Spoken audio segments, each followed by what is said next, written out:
What is going on, people inside that internet machine? Welcome to the instant classic CMRetro gaming. Coming at you, Cleopatra coming at you with another pickup video, which is always exciting. Love getting them games, you know. Anyway, sometimes you can't cheat yourself. You gotta treat yourself.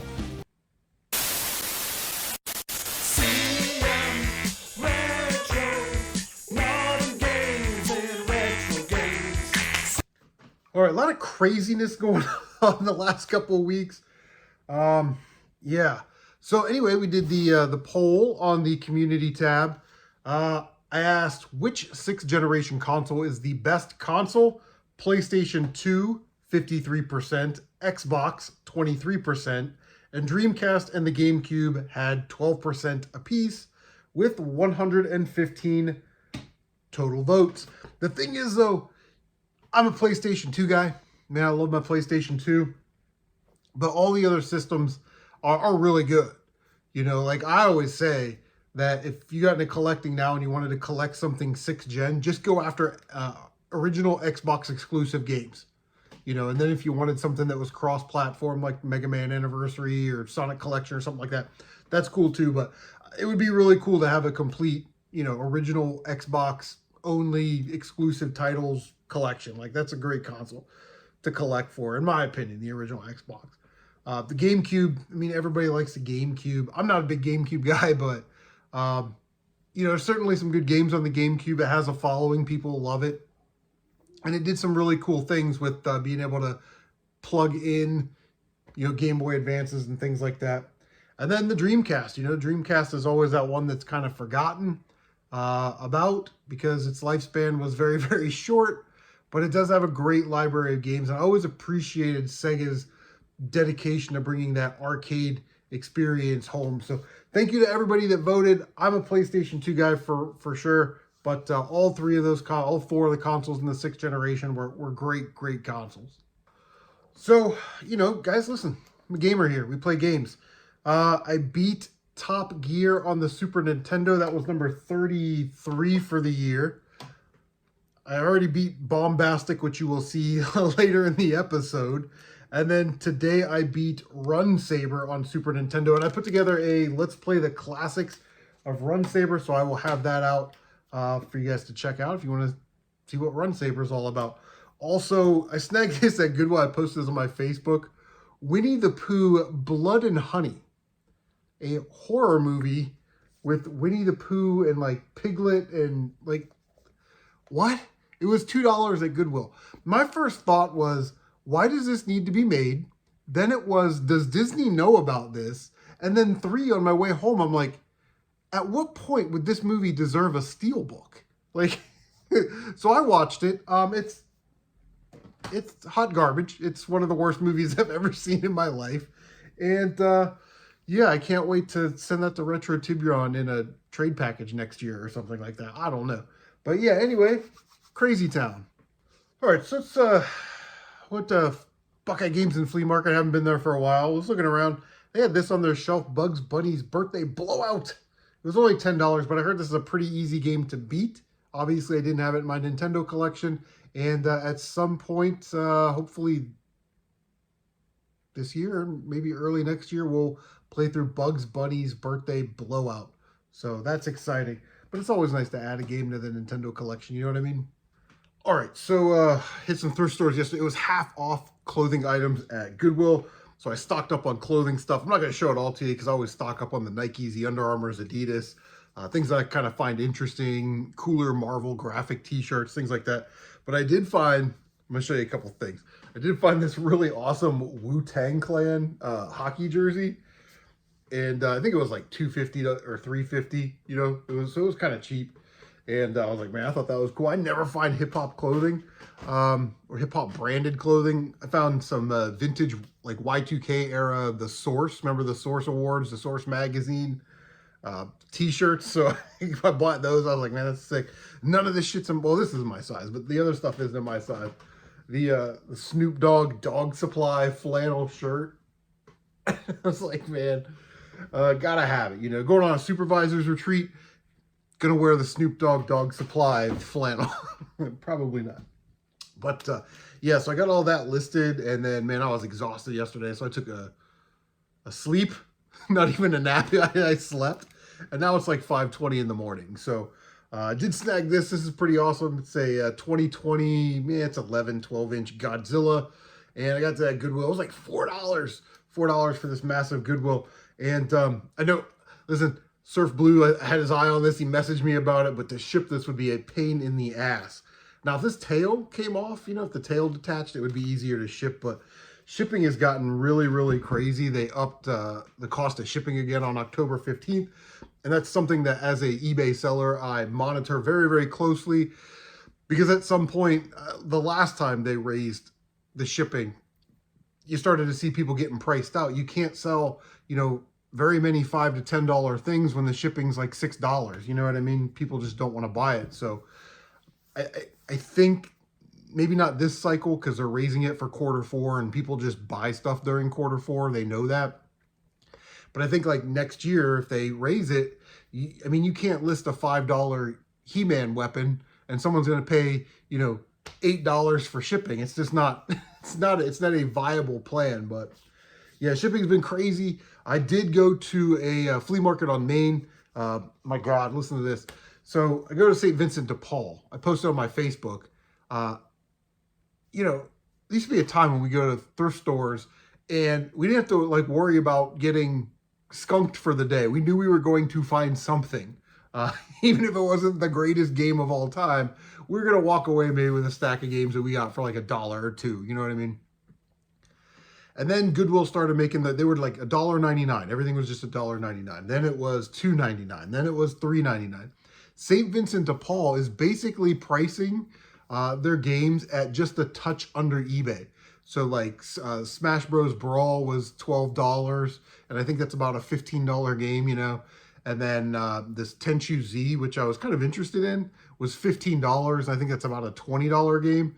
So you can't really bitch too much, because if it's $20 and you're paying $15, you're getting a 25% discount. But at the same time, we have gone so far past the $2.99, $3.99 video game days that, man, it's more likely than not that you are not going to find anything at thrift stores anymore when it comes to video games, other than the obligatory, you know, Madden 2001 on PS2 or something. But I did go to Flea Market on Main. I got a stack of games, so let's just run through those right now. All right, so the flea market on Main Street here in Newark, Tyler knows what I'm talking about. It's a pretty good flea market, you know, like there's a lot of stuff in there. A lot of stuff it's priced okay. It's not like great. I had a lady tell me one time, this was like a decade ago. She said, "It's a flea market, not a free market." It's like, come on, lady. Oh my God. So you'll see I got these games and stuff behind me. These are games I got to resurface today that I got from like the trade show and stuff that I've bought. So those are there. But I wanted to get this in a video at 5:20 in the morning because that's what my plan is today, is to resurface all these discs and get them all working before Ohio State plays Wisconsin at 3:30. The Hurricanes lost last night. Ooh, is the U back? I don't think so. So anyway, you know, they have a lot of commons on their shelf at the flea market on Main, and they're typically overpriced a little bit. You know, like they should probably sell these games for $5 or less, but they try and sell them for like $6 to $10. You know what I mean? So unless it's a game that you really, really want, it's complete, in nice condition, you know, no one ever buys them. So I went in there and said, "Hey, you want to make a deal on some of these Xbox 360 games?" He was like, "What are you thinking?" I said, "I'll give you $2 a piece and I'm paying in cash." He's like, "Well, there's 16 games, so, you know, $3 would be $48. How about $40? We'll just meet in the middle." I'm like, perfect. I guess I can make that work. Again, I always agree with him because I'm already getting a good deal. And, you know, if you agree with him, then, well, that one's going to need to be resurfaced. Yeah, so give a little, get a lot, you know. So these games were $2.50 each. Not an amazing deal. Not the worst deal, you know, but this is what they have left, you know, on their shelves. All these games just sit there for years and years and years, and usually a battle tactic is, you know, I'll buy them, but I need to get them cheap. I will pay cash, and you can have all this shelf space in your store, because nowadays these flea markets and stuff, they're starting to get overrun with like DVDs and Blu-rays. You know, it's an amazing process to watch. They have more DVDs and Blu-rays that they can handle. So the disc that fell on the floor, and I know we talk about this all the time, who treats a case like this? Like, that's going right in the trash. Was Bayonetta on the 360. I ran up to Maxine's Bargain Box. They did not have a case for that, but yeah, I just kind of threw that one in. They didn't have a case for this one either, but WWF Raw disc and manual for the original Xbox, which I think is an Xbox exclusive, even though it doesn't say only on Xbox. But yeah, Boombastic on the PlayStation 2. It's a Capcom game. I've never really noticed this game before, but it's some kind of puzzle game. I'm going to throw it in and give it a try.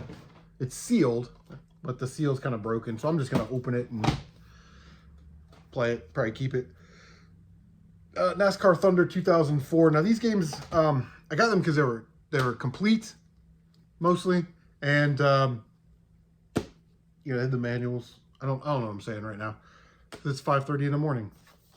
But yeah, the discs just need like a little bit of resurfacing. All the ones that were water damaged and like chipped and cracked, I left there. Two copies of Project Gotham Racing, so that's awesome. Tiger Woods PGA Tour 2013, and Tyler and I were just talking about this game, about how valuable this one in 2014 and the Masters Edition one was, you know, 5 or 6 years ago. And now these games are like, you know, $7. You know, what'd they have on it? $6. So got it for $2.50. Got them. Crackdown. I got it only on Xbox, so decided to grab that one. Got the Army of Two. And Army of Two, The Devil's Cartel. I've never played Army of Two games. I don't know. What are they, like shooters? If they're first-person shooters, I won't play them because I just don't play first-person shooters. Operation Flashpoint, surprisingly a $10 to $15 game. Dragon Rising. Dragon. Yeah, I don't know. Call of Duty, Black Ops, usually a pretty decent seller. You know, you can get $8 to $10 for those or so. Max Payne. And what's crazy, let me get this other game. Hold on, we'll go back to that. Saints Row 2. Never played a Saints Row game. So a lot of the games have like water damage or they were like scratched. These games are multi-disc games. So Max Payne 3 has 2 discs, right? And Rage the Anarchy Edition has 3 discs. And these games are like in mint condition. You know what I mean? Like, it's like, how are like 90% of the games all garbage and trashed and ripped and torn? And then the games with like the most discs in them to be destroyed are all in perfect condition. Grand Theft Auto 4 and episodes from Liberty City. Now he had this one priced at like $25 or something. And I'm like, yeah, he's like, what's it goes for on eBay? And I'm like, yeah, but that's complete with the manual and the map and the inserts.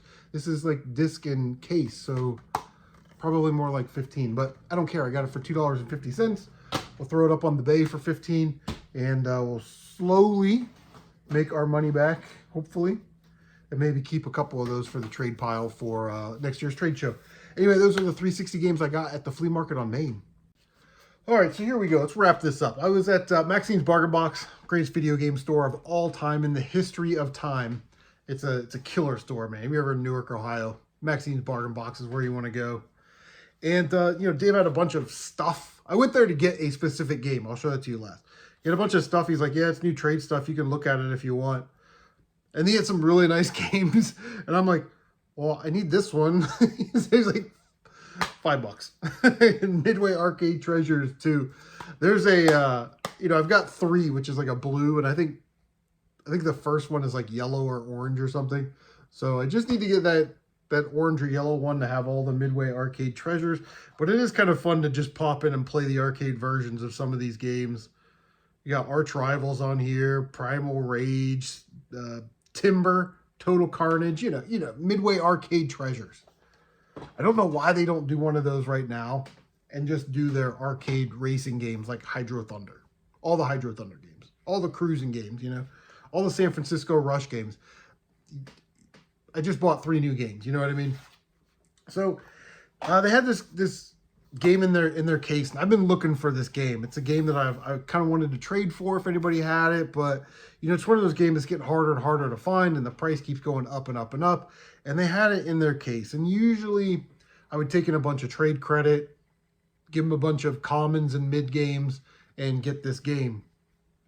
But you know, I've been working real hard this year.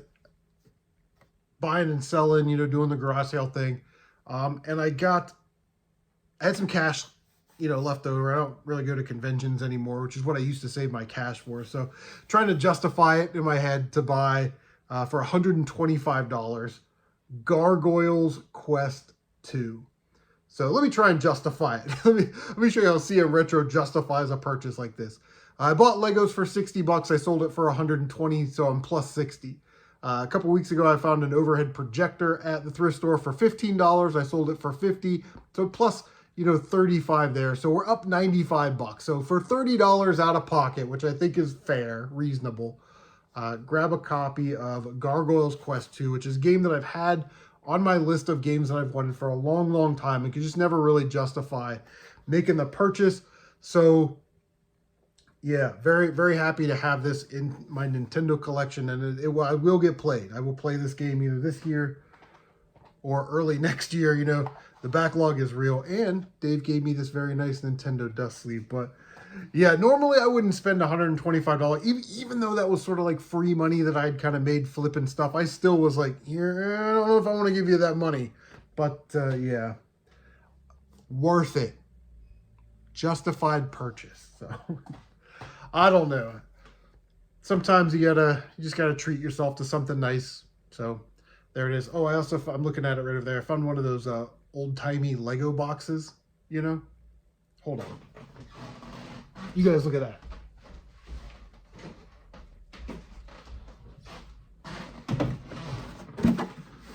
One of these things, I found one of these Lego boxes at Goodwill today for $2, which I think I'm gonna put all of my vintage Lego Space minifigures in, just kind of keep it retro. You know how we do it. But anyway, guys, that is going to do it. Thank you for tuning in. Make sure you like, comment, subscribe, share on social media. Don't forget to bang that notification bell so you can stay up to date on all of your CMRetro gaming goodness. Guys, take care of yourselves, and we will see you on the next one.